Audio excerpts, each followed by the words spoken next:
مفتی طارق مسعود کے بیانات کے لیے مفتی صاحب کے آفیشیل چینل مفتی طارق مسعود سپیچز کو سبسکرائب کریں۔ یہ جو سن لائٹ ہے نا، اس میں بھوک لگتی ہے انسان کو ٹائٹ، سمجھتے ہو؟ سن لائٹ، بھوک ٹائٹ۔ آپ صبح ناشتہ کر لو نا سن لائٹ میں، کتنا ہی ہیوی ناشتہ کرو، آپ کو دوپہر پھر بھوک لگ جائے گی دبا کے۔ اکثر یہ تجربہ کیا ہے، پھر دبا کے بھوک لگے گی آپ کو۔ تو سورج کی روشنی کا بہت گہرا تعلق ہے میٹابولزم سے، ہر چیز سے، ہماری باڈی سے۔ تو کھانا میں ہم پتہ ہے کیا دیکھتے ہیں؟ کتنا ٹائم ہو گیا ہے کھائے ہوئے، لہذا اب ہمیں کھا لینا چاہیے۔ یہ بالکل غلط سوچ ہے۔ کتنا ٹائم ہو گیا ہے کھائے ہوئے، اب ہمیں کیا کر لینا چاہیے؟ کھا لینا۔ یہ نہیں ہے، صرف اتنا نہیں ہے، یہ بھی ہے۔ نبی صلی اللہ علیہ وسلم سے جو ثابت ہے جو چیز، وہ ہے ظہیرہ، دوپہر کا کھانا 11:30 12 بجے، یہ کھانا نبی صلی اللہ علیہ وسلم سے ثابت ہے۔ پھر مغرب کے فوراً بعد، جس کو تعشی کہا جاتا تھا۔ آج کیا ہو رہا ہے کراچی میں، جو کھانے پینے کی روٹین ہے، ابھی میں اس پہ زیادہ بحث نہیں کرتا۔ جو میں اصل چیز ہے، کیونکہ کھانے پینے کے آپ ڈاکٹروں سے پوچھیں، وہ آپ کو آج کل گائیڈ کر دیں گے، کر رہے ہیں آج کل کے موٹاپے کو روکنے کے لیے۔ وہ ہے نا مشہور صبح کا ناشتہ بادشاہوں کی طرح، دوپہر کا کھانا نارمل کھاؤ، اور رات کا کھانا فقیروں کی طرح۔ اس میں ایک چیز ایڈ کر لیں، صبح کا ناشتہ کریں ہی نہیں، صحیح ہے نا؟ 11 بجے کھائیں، جو ناشتے اور دوپہر کے کھانے کے قائم مقام ہو۔ میں بھی کرتا ہوں ناشتہ، لیکن جو شریعت سے جو چیز ثابت ہے، جو سنت سے جو چیز ثابت ہے، وہ ناشتے کا لفظ ہمیں قدیم عربی میں ملتا ہی نہیں ہے۔ یہ ناشتہ انگریزوں کی ایجاد ہے، جنہوں نے ہمیں پراٹھوں اور پہ پھوڑنے پہ لگا دیا ہمیں۔ تو ناشتے کا لفظ ہی نہیں ہے اس اسلامی تاریخ میں۔ یہ تو ہمارے حضرت فرمایا کرتے تھے، انگریزوں کے ہندوستان میں آنے سے پہلے ہم جانتے ہی نہیں تھے کہ ناشتہ کیا ہوتا ہے۔ عربی میں، قدیم عربی میں ناشتے کا لفظ ہے ہی نہیں۔ تو چلو کر رہے، وہ آپ کر لیں ناشتہ، لیکن دیکھو رات کا بھی ایک بڑا مسئلہ ہے۔ ہمارے ہاں کراچی میں نوجوان صبح 11 بجے سو کے اٹھتے ہیں۔ میں بھی جب تھکا ہوا ہوتا ہوں تو فجر کے بعد نیند پوری کرتا ہوں 11 بجے۔ ظاہر ہے جب رات کو نیند نہیں آئی تو فجر کے بعد آدمی نے سونا ہے، لیکن آپ تجربہ کر کے دیکھو، آپ رات کو 10 بجے سو کے 3 بجے اٹھ جاؤ نا، دوپہر 2 بجے تک فریش رہو گے آپ۔ اور آپ صبح سو کے 11 بجے اٹھو گے نا، 12 بجے دوبارہ نیند آئے گی آپ کو۔ نہیں آ رہی میرا خیال ہے بات سمجھ؟ 11 بجے سو کے اٹھو گے، 12 بجے دوبارہ تھکے۔ آج میں 11 بجے اٹھا ہوں نا، کیونکہ میرا سفر تھا، رات کو دیر سے پہنچا، فجر کے بعد میں نے آرام کیا، ابھی پھر نیند آ رہی تھی مجھے، ٹن گر رہا تھا میں کہہ رہا تھا یار میں اتنا سو چکا ہوں، مجھے پھر کیوں نیند آ رہی ہے؟ میں نے اس کے لیے چائے بنوائی ابھی تاکہ میں بیان کر سکوں۔ تو اس سے پتہ، حالانکہ کتنے گھنٹے کی نیند ہو گئی نا پوری، پھر بھی دماغ فریش نہیں ہے۔ وجہ کیا ہے؟ آپ فطرت سے لڑ رہے ہیں۔ اللہ نے سونے کے لیے دن نہیں بنایا، اللہ نے سونے کے لیے کیا بنائی ہے؟ رات بنائی۔ میرا بھانجا بیٹھا ہوا تھا، وہ صبح 3 بجے کا اٹھا ہوا ہے، میرے سامنے بیٹھا ہوا تھا، وہ فریش ہے، ابھی بھی بیٹھا ہوا ہے۔ وہ رات 10 بجے سویا ہے، صبح 3 بجے، 10 سے اندازہ لگاؤ 11 12 1 2 3 5 گھنٹے سویا ہے وہ۔ ابھی کی بات ہے، آج ہی کی۔ میں بیٹھا ہوا ہوں ٹن، دماغ میرا فریش نہیں۔ میں کبھی لیمن واٹر پینے کی سوچ رہا ہوں، کبھی چائے پینے کی سوچ رہا ہوں، یار نیند آ رہی ہے بہت۔ اور وہ بالکل فریش بیٹھا ہوا ہے۔ اس نے مجھے بتایا میں رات 10 بجے سویا ہوں، صبح 3 بجے، بولو۔ یہ بھی دیکھو ہمارے مذہب سے ان چیزوں کا تعلق ہے۔ کہہ رہے میں صبح 3 بجے اٹھا ہوں، 3 بجے اٹھنے کے بعد اللہ کرے تہجد پڑھی ہو اس نے، میں نے پوچھا تو نہیں لیکن امید ہے شاید پڑھ لی ہو، کیونکہ اتنے اٹھ کے بعد بھی آدمی نہ پڑھے تو محرومی ہے نا۔ تو کہہ رہا ہے پھر میں فجر کے بعد ناشتہ کیا، چھٹی والا دن ہے نا، جمعے کو چھٹی ہوتی ہے مدرسے کی، تو اس وقت سے دماغ فریش۔ 5 گھنٹے سویا، صبح 3 بجے سے لے کے اب تک کیا چل رہا ہے؟ فریش۔ میرے ساتھ بھی ایسا ہوتا ہے، میں رات اگر 10 بجے سو جاؤں، میرے ساتھ ایسا بھی ہو، رات 10 بجے سوئے، 2 بجے اٹھ گیا، بالکل فریش۔ دوپہر 11-12 بجے تک آدمی فریش رہتا ہے, اور 12 بجے آپ تھوڑا سا کھانا کھا کے آدھا گھنٹہ 1 گھنٹہ سو گئے, اب رات تک فریش آپ. ہم لوگوں نے بے وقت سو کے جو ٹائم ویسٹ کیا ہے نا, اپنی زندگیوں کو, اپنی صحتوں کو برباد کیا ہے, اللہ صرف اسی کا حساب لے لینا تو الٹے لٹکے ہوئے ہوں گے ہم, کہ کمبختوں تمہیں میں نے صحتیں دی, زندگیاں دی, تم نے آدھی زندگی سونے کی کوشش میں گزار دی اور آدھی سوتے میں گزار دی, اور سونے کے بعد باقی جو آدھی 1/3 سونے میں کوشش میں, 1/3 سونے میں, اور جو بقیہ 1/3 تھا وہ اونگنے میں گزار دی. بے وقت سو کے جو اونگ ہوتی ہے نا, ہر وقت ٹن گھوم رہا ہوتا ہے, دائیں بائیں گر رہا ہوتا ہے. آپ دیکھو کوئی بندہ فریش نظر نہیں آتا, جس سے آپ تھوڑی دیر بات کرو سونا شروع ہو جائے گا. یہ جو میں جمعے میں لطیفے چٹکلے سناتا ہوں, کیوں سناتا ہوں؟ مجھے پتا ہے سو جائیں گے سارے. کسی عالم کا بیان جمعے کا دیکھ لو اٹھا کے, یوٹیوب پہ کوئی 1 گھنٹے کے بیان نہیں سنتا, جو سنے گا سو جائے گا.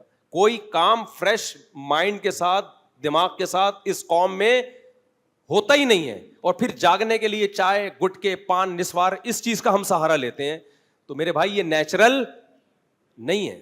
میں سوچ رہا ہوں اپنی اصلاح کے لیے بھی اور آپ لوگوں کی اصلاح کے لیے بھی ایک ڈیجیٹل خانقاہ کھولوں. بہت عرصے سے سوچ رہی ہیں لیکن موقع ہی نہیں مل رہا نا, لیکن اب اس کو کرنا ہے. ایک دفعہ میں نے یہ 3 دن کا کنٹری کلب میں تجربہ کیا تھا.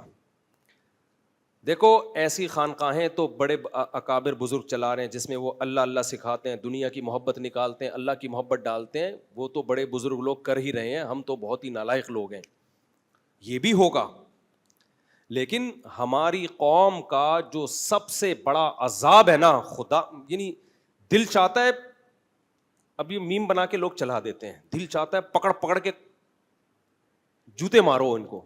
تو یہ اتنا لفظ کاٹ کے نا, جس سے ٹھڑک نکالنی ہوتی ہے اس کی تصویر لگاتے ہیں لوگ, اور میرے یہ چلا دیتے. دل چاہتا ہے پکڑ پکڑ کے اس کو جوتے مارو. سست آدمی نہ اللہ کو پسند نہ لوگوں کو پسند. شوہر سست ہو بیوی کو پسند ہوگا کیا؟ مننے کے ابا اڑ جاؤ, یہ لا دو وہ لا دو. بیوی سست ہو شوہر کو پسند ہوتی ہے؟ بولو نا. قوم سست ہو ترقی کرے گی؟ آپ کا کیا خیال ہے؟ ہم حکمرانوں کو برا بلا کہتے ہیں, ہم خود کون سا ٹھیک ہیں بھائی؟ کیا پاکستانی قوم کا شمار چست لوگوں میں ہوتا ہے یا سست لوگوں میں ہوتا ہے؟ سست میں ہوتا ہے. چست میں ہوتا نا تو ٹرینیں ٹائم پہ ہوتی, فلائٹیں کبھی لیٹ. بولو پی آئی اے لیٹ ہوگی لیکن جب اوپر جائے گی نا اسپیڈ فل ہوگی اس کی. اچھا پی آئی اے میں ہم نے یہ دیکھا ہے بہت اسپیڈ کے ساتھ اڑاتے ہیں, جو ٹائم ہوگا نا اس سے پہلے ہی پہنچا دیتے ہیں. ہوا میں فل کیا ہوتی ہے, پائلٹ کی اسپیڈ بہت تیز ہوتی ہے. تو اس کی کچھ حکمتیں ہیں, وہ پھر کبھی اکیلے میں ملیں گے تو بتائیں گے. پی آئی اے کی فلائٹ پہ آپ جب اڑیں گے نا تو جو ڈیوریشن ہوگا نا اکثر وہ اس سے پہلے پہنچا دیتے ہیں. اس میں راز ہیں, اس میں بہت بڑے بڑے راز ہیں. کبھی اکیلے میں ملیں گے تو انشاءاللہ, کوئی نیگیٹو چیز نہیں ہے پازیٹیو ہی, لیکن بڑی خاندانی ہے. اکیلے میں ملیں گے تو بتائیں گے انشاءاللہ. تو دنیا میں دیکھو جب بھی ہم کوئی ایوارڈ دیتے ہیں اکثر 1st, 2nd اور 3rd پوزیشن والوں کو ملتا ہے, ایسا ہی ہے نا. 4th اور 5th کو کسی کھاتے میں نہیں لایا جاتا. تو دنیا میں چست قوموں میں نمبر 1 کون, دوسری نمبر پہ کون, اور تیسرے نمبر پہ کون؟ ایسی ایک کیلکولیشن ہے, ایک ریسرچ ہے کہ سب سے چست سمجھتے ہیں نا ایکٹیو, سب سے ایکٹیو قوم کون سی ہے. تو اسی کو الٹا کر لے نا اگر, تو دنیا میں نمبر 1 سست قوم بھی مسلم کنٹری کا نام آتا ہے. دنیا میں as a country, as a nation, جو دوسرے نمبر پہ سب سے سست ہے اس میں بھی کس کا نام آتا ہے؟ مسلم کنٹری کا. دنیا میں تیسرے نمبر پر جو سست ترین قوم ہے, آپ اللہ کی قدرت کہیے یا اللہ نظر بس سے بچائے, تینوں پوزیشنیں کس نے لی ہیں؟ ہم لوگوں نے لی ہیں. سوڈان کے بارے میں کہا جاتا ہے مسلم کنٹری ہے, سستی میں نمبر 1. اتنا سستی میں نمبر 1 ہے کہ کہا جاتا ہے کہ کسی جو سرکاری لوگ ہیں وہاں پہ ہو سکتا ہے نچلا طبقہ عوام میں سیٹ ہو, لیکن جو سرکاری لوگ ہیں, ظاہر ہے حکومت تو سرکاری لوگ ہی چلا رہے ہوتے ہیں نا. تو سوڈان کے بارے میں مشہور ہے کہ کسی سوڈانی سے پوچھا جائے آپ صبح اٹھ کے سب سے پہلے کیا کرتے ہیں, وہ کہتا ہے آرام کرتے ہیں. سوڈان کے سرکاری دفتروں کے بارے میں مشہور ہے کہ وہاں سرکاری ملازم صبح دفتر میں جاتے ہی کیا کرتے ہیں, آرام. اب ہو سکتا ہے کوئی سوڈان والا مجھ پہ اعتراض کرے, بھائی 1 سال پہلے کی رپورٹ ہے, ہو سکتا ہے اب آپ دنیا کے ایکٹیو ترین ملکوں میں آ گئے ہوں. 1-1.5 سال پہلے کی رپورٹ میں پیش کر رہا ہوں, میں اب آپ پر الزام نہیں لگا رہا. ہو سکتا ہے کوئی آئے ہوں وہاں پہ بزرگ, انہوں نے پوری نظام یوں کر کے پلٹ دیا ہو.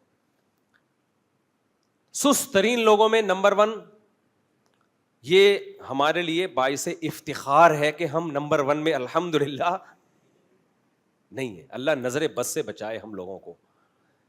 دوسرے نمبر پر کہا جاتا ہے مصر. یہ بھی اسلامی کنٹری ہے یا نہیں ہے؟ سعودی عرب کے بارے میں بھی کہا جاتا ہے, دوسرا یا تیسرا نمبر ہے. ہو سکتا ہے محمد بن سلمان نے آ کے کہتے ہیں کہ کچھ ایکٹیو کیا ہے قوم کو, واللہ عالم, لیکن 2-3 سال پہلے کے مطابق دوسرے یا تیسرے نمبر پہ کون تھا؟ سعودی عرب اور مصر. اختلاف ہے کہ کوئی کہتے ہیں مصر سیکنڈ نمبر پہ آتا ہے, کوئی کہتے ہیں نہیں جی سعودی عرب. یہ دونوں کیا ہیں؟ اور یہ تو اسلام کا مرکز ہے. مصر تو موسیٰ علیہ السلام اور پیغمبروں کا مسکن ہے. اور اس کے بعد اللہ نے ہم غریبوں کو یہ اعزاز دیا ہے کہ ہم تیسرے یا چوتھے یا 5ویں نمبر پہ آتے ہیں. یہ اعزاز کس کو دیا اللہ تعالیٰ نے؟ ہمیں. یہاں سرکاری ملازموں میں بھی چند ایک کو چھوڑ کر اچھے برے ہر جگہ ہوتے ہیں. بہت اچھے اچھے لوگ بھی سرکاری ملازمین میں ہیں جو ہم نے اپنی آنکھوں سے دیکھے ہیں, ایکٹیو ہیں. لیکن میجورٹی کی بات ہو رہی ہے. اور پبلک میں بھی کبھی آپ نے دیکھا کہ 8 بجے شادی میں کھانا لکھا ہوا ہو, کوئی مائی کا لال ایسا ہے جو 8 بجے پہنچ جائے؟ بھائی شادی دفتر میں کیا لکھا ہوتا ہے؟ 8 بجے ڈنر کھانا کھل جائے گا. دولہا بھی نہیں پہنچا ہوتا, اس کو پتا ہے یہ جھوٹ ہے, کسی کا باپ بھی 8 بجے نہیں پہنچ. یہ لکھنے کے ہیں, ہاتھی کے دانت دکھانے کے اور ہیں, کھانے کے اور ہیں. 8 کا مطلب ہے 11 ساڑھے 11 بجے. دلہن نہیں پہنچتی, دولہا نہیں پہنچتا, باقی کون پہنچے گا؟ میں جاپان میں تھا نا, تو وہاں میں نے لوگوں سے پوچھا, وہیں کے مقامی لوگوں سے جو وہیں پیدا ہوئے ہیں. رپورٹ میں جو طلب کرتا ہوں نا, ان لوگوں سے نہیں پوچھتا تو میری طرح وزٹ کے لیے گئے ہوئے ہیں. دیکھو ایک رپورٹیں ہوتی ہیں اخباروں کی, کتابوں کی, ایک رپورٹ ہوتی ہے مشاہدے کی. مشاہدے کی رپورٹ زیادہ اوتھینٹک ہوتی ہے بنسبت کتاب کی رپورٹ کے. ایک جاپانیوں کا آپ کتابوں میں پڑھتے ہیں, ایک ہے وہاں جا کے وہاں کے مقامی لوگوں سے ان کے بارے میں پوچھنا, ایک سے نہیں 20 سے پوچھنا. تو کون سی رپورٹ اوتھینٹک ہوگی؟ مشاہدہ. لوگ کہتے ہیں ان کے ہاں اگر آپ نے کسی کو ٹائم دیا کہ میں 8 بجے پہنچوں گا اور آپ 8 بجے نہیں پہنچے تو یوں سمجھو کہ وہ دائرہ اسلام سے خارج ہے, ان کے دائرہ اسلام سے. نہیں آئی میرا خیال ہے بات. یہ اتنا بڑا جرم ہے کہ اس نے جھوٹ بولا ہے. اور ہمارے ہاں اگر آپ نے 8 بجے کا کہا اور آپ 8 بجے پہنچ گئے تو مینٹل ہاسپٹل میں جمع کرا دیں گے. اتنا بے وقوف, 8 کا کہا اور 8 ہی کو پہنچ. ڈیٹیں ٹائم پہ نہیں لگ رہی. نہیں آئی بات؟ جو ڈیٹ ہے نا, جو ڈیٹ مارنی ہوتی ہے اس میں لیٹ پہنچ رہا ہوتا ہے بندہ. میں یہاں نکاح پڑھاتا ہوں, لڑکوں نے ڈیٹیں ماری, عشق معاشقے ہوئے, کئی سال استخارے چلے, خودکشی کی دھمکیاں دی, اس کے بعد طے ہو گیا, ابا بھی مان گئے, اماں بھی مان گئی, مجبوری میں چل بھائی دے دیتے ہیں یار, پورا خاندان بیزار آ گیا, چلو ان دونوں کی شادی کرا دو. شادی طے ہو گئی, نکاح مفتی طارق مسعود سے پڑھوائیں گے. مفتی طارق مسعود نے ٹائم دے دیا, جی 6 بجے, پونے 6 بجے ہمارے عصر کی نماز ہے, آپ پہنچ جائیں. کمبخت وہاں بھی آدھا گھنٹہ لیٹ ہوگا. ابے تجھے اتنے پاپڑ بیلنے کے بعد تجھے تیری معشوقہ مل رہی ہے, اس میں بھی تو آدھا گھنٹہ 1 گھنٹہ نکاح میں لیٹ پہنچ رہا ہے, تو کون سا کام تو ٹائم پہ کرے گا پھر؟ نہیں آ رہی میرا خیال ہے بات سمجھ میں. اس میں بھی تو نکاح میں آدھا 1 گھنٹہ, بعض دفعہ عصر کے بعد نکاح ہوتا ہے, مغرب تک نہیں پہنچا ہوتا دولہا. ایکچولی میں ٹریفک میں پھنس گیا تھا, ایکچولی یہ ہو گیا تھا. بھائی جب آپ کو پتا ہے ٹریفک تو ہے, پھنس بھی سکتے ہو, تو ایسے ٹائم پہ نکلو نا کہ آپ کو پتا ہو کہ ٹریفک بھی ہو تو بھی میں پہنچ جاؤں. تو میں اس دولہا سے کہتا ہوں جو اپنی شادی میں بھی لیٹ پہنچ رہا ہے وہ دنیا میں کوئی کام ٹائم پہ نہیں کر سکتا. ہو ہی نہیں سکتا کہ یہ دنیا میں کوئی بھی کام ٹائم پہ کرے. یہ تو سستی ہماری قوم کا تھوڑا مسئلہ نہیں ہے بلکہ بہت. اس سے اسلام بدنام ہوتا ہے, پتہ ہے آپ کو؟ اسلام بدنام ہوتا ہے اس سے. صحابہ اگر سست ہوتے, ہمارے اسلاف اگر سست ہوتے, دنیا فتح کرتے, وہ قسطنطینیہ فتح کر لیتے, وہ ہے بھائی, یورپ تک ان کی فوجیں داخل ہو جاتی. تو بھائی اسلام برا نہیں ہے. اسلام کا جو تصور پیش کیا جا رہا ہے وہ تصور نامکمل تصور پیش کیا جا رہا ہے, مکمل تصور پیش نہیں کیا جا رہا. مجھے سفر میں لوگ ملتے ہیں, فلاں داڑھی والے نے چونا لگا دیا, فلاں تہجد گزار ہے, پیسے لے کے بھاگ گیا, ٹائم پہ دے نہیں رہا وغیرہ. میں کہتا ہوں یا تو اس فراڈی آدمی نے داڑھی رکھی ہے, فراڈی آدمی بھی داڑھی رکھ سکتا ہے, یا یہ کہ اس نے جو بیانات سنے اس میں صرف نماز روزہ سنا ہے, مالی معاملات نہیں سنے. دو لوگوں سے نا مجھے بڑی نفرت ہے, اور میں یہ نہیں کہہ رہا کہ میں خود اس معیار پہ پورا اترتا ہوں, ہو سکتا ہے اس وجہ سے مجھے اپنے آپ سے بھی نفرت ہو. ایک سست, مجھے سست زہر لگتا ہے, میرا دل چاہتا ہے اس کو پکڑ کے ماروں میں. عین ممکن ہے میں بھی سست ہوں, لیکن انسان کو اپنی برائی بری نہیں لگتی, ہمیشہ دوسرے کی برائی بری لگتی ہے. ہو سکتا ہے میں بھی ہوں, آپ سمجھے کہ یار پتہ نہیں مجھ سے آپ کتنے ایکٹیو ہوں گے. دیکھو اپنی گندگی سے نفرت ہوتی ہے انسان کو نہ, دوسرے کی گندگی سے نفرت ہوتی ہے, لیکن نفرت ہونا اس کی علامت ہے اس کو گندگی بری تو لگتی ہے نا, اپنی اس لیے نہیں لگ رہی کہ وہ اپنی ہے, ورنہ گندگی سے بہت سے لوگوں تو گندگی سے نفرت ہی نہیں ہے. گٹر میں یوں کر کے ڈبکی لگا کے دوسرے گٹر سے نکل آئیں گے, ان کو نفرت ہی نہیں ہے. تو یہ زیادہ بڑی برائی ہے. تو ہو سکتا ہے میں بھی سست ہوں, لیکن سستی سے نفرت ہونا بہرحال میری ایک پازیٹو چیز ہے یا نہیں ہے؟ جب نفرت ہوتی ہے تو انسان اپنی اصلاح کی بھی کوشش, دیکھو گندگی سے نفرت ہو تو کوشش تو ہوتی ہے نا گندگی جسم سے دور ہو, باقی سستی کی وجہ سے کوئی نہ نہائے. تو میں کبھی یہ دعویٰ نہیں کرتا میں بہت ایکٹیو ہوں, میں سست نہیں ہوں, لیکن میں یہ دعوے سے کہتا ہوں مجھے سست آدمی کیا لگتا ہے, زہر لگتا ہے, چاہے میرے اندر ہی کیوں نہ ہو. ہمارے نبی نے پناہ مانگی ہے, اللہم انی اعوذ بک من الجبن ومن الکسل, اے اللہ بزدلی سے تیری پناہ مانگتا ہوں, اے اللہ سستی سے تیری پناہ مانگتا ہوں. بزدلی میں بہت ساری چیزیں داخل ہیں.